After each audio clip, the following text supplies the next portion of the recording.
তেমন কোনো কন্টেন্ট আসেনি, সব কন্টেন্ট একটু পরে রিলিজ দেওয়া হয়েছে।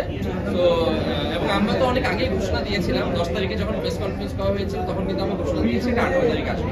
তো আমাদের প্ল্যান ছিল আসলে 18 তারিখটাই হওয়ার।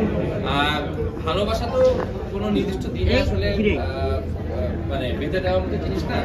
তো ভালোবাসা আমার মনে হয় পুরো মাস জুড়ে থাকে ফেব্রুয়ারি। তো সেই হিসাবে আমার মনে হয় কোনো সমস্যা না, 18 থেকে আসলেও মানুষের ভালোবাসার ফ্লেভারটা পাবে। প্রত্যেকটা গল্প মেসেজ থাকে,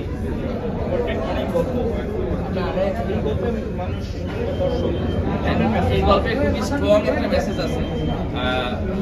স্বাভাবিকভাবে মেসেজটা বলতে পারছি না, বিকজ বললে তো অনেক, যেহেতু আমার কাজের শেষে সবসময় একটা চমক থাকে, এটা আমার একটা ট্রেডমার্ক।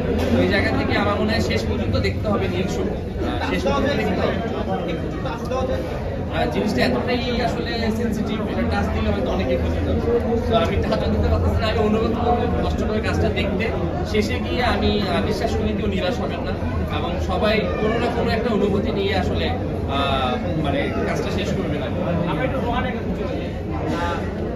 বিকি জাহেদ এবং বেঞ্জামিন দুই জায়গায় এখন বেশ প্রমিনেন্ট এবং সারির নির্মাতা এবং অভিনেত্রী, কিন্তু আপনি দুজনের সাথে কাজ করতে গিয়ে এখন চাপ মানে থ্যাংক ইউ সো মাচ।